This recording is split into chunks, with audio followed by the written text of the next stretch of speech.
Assalamualaikum warahmatullahi wabarakatuh. Hukum 1 Newton. Sebelum memasuki materi pembelajaran, ada baiknya kita mengetahui tujuan pembelajaran. Yang pertama, menyatakan contoh fenomena kelembaman benda pada gerak lurus. Kedua, menjelaskan pengaruh gaya pada gerakan benda gerak lurus.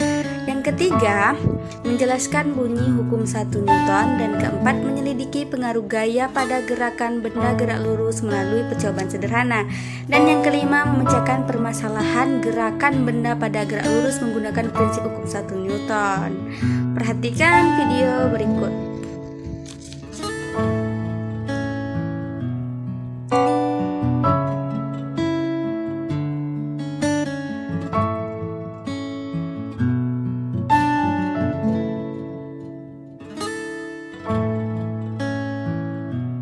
Mengapa demikian?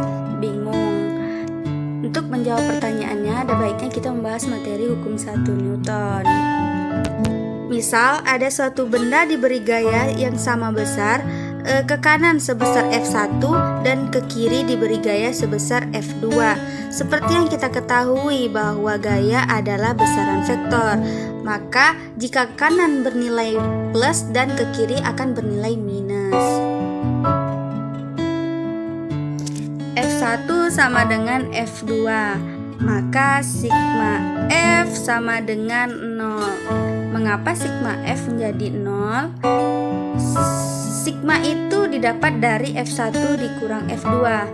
Nah, bukankah sigma itu penjumlahan, bukan dari pengurangan? Mengapa F1 dikurang F2? Kenapa tidak F1 ditambah F2?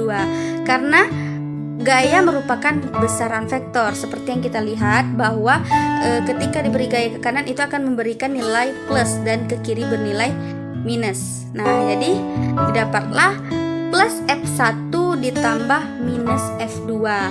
Maka plus di tengah-tengah dikali dengan minus itu bernilai minus. Maka didapat F1 minus F2. Sudah diketahui F1 dikurang F2. Oke, kita lanjut. Bunyi hukum 1 Newton yang berbunyi, jika resultan gaya yang bekerja pada suatu benda sama dengan 0, maka benda yang diam akan tetap diam dan benda yang bergerak lurus beraturan akan tetap bergerak lurus beraturan, selama ini tidak dipengaruhi oleh gaya luar. Ingat, yang diam akan tetap diam dan yang bergerak tetap akan bergerak. Konsep inilah yang dikenal dengan konsep kelembaman, di mana kelembaman itu suatu benda yang cenderung mempertahankan posisi awalnya. Sebagai contoh, penumpang yang berada di dalam bus, tubuhnya cenderung bergerak ke belakang. Mengapa? Inilah yang dinamakan kelembaman. Ketika penumpang itu berdiri diam di dalam bus yang melaju dengan kecepatan tetap, tiba-tiba bus tersebut menambah kecepatan sehingga tubuh penumpang tersebut cenderung terdorong ke belakang. Itu dikarenakan penumpang tersebut berusaha untuk mempertahankan posisi awalnya. Penjelasan ini juga berlaku pada contoh selanjutnya, yaitu bola yang jatuh ke dalam gelas. Terima kasih. Wassalamualaikum warahmatullahi wabarakatuh.